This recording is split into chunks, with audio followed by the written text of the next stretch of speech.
Aquí venimos saliendo, ahí como antes se empieza preguntándole a las personas de las diferentes casas si podemos bailar. Ahí va, miren, una vez que nos ha aceptado, llama a toda la cuadrilla para que entren al domicilio. Aquí vamos.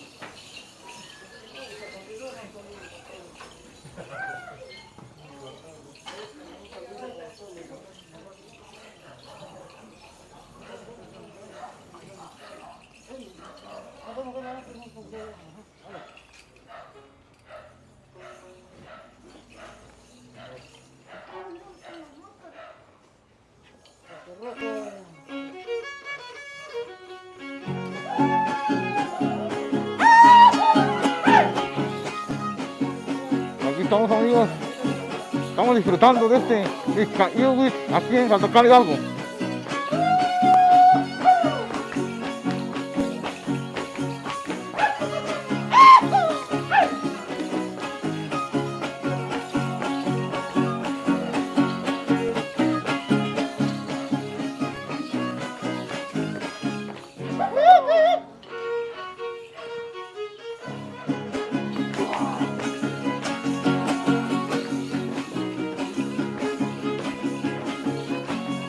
Es una danza muy cansada,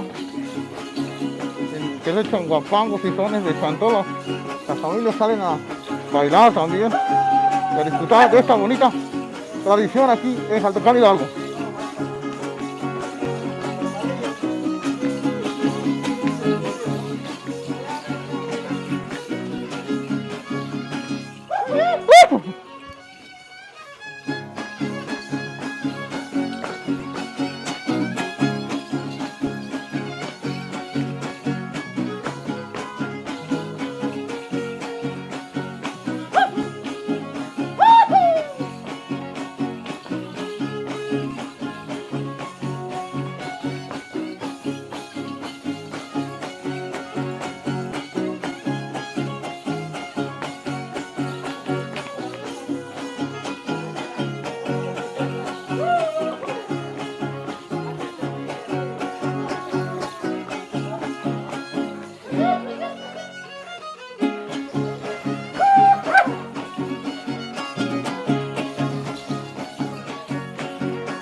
Bueno, aquí hemos terminado esta exhibición de dos tandas aquí en esta casa, así que nos vamos a retirar.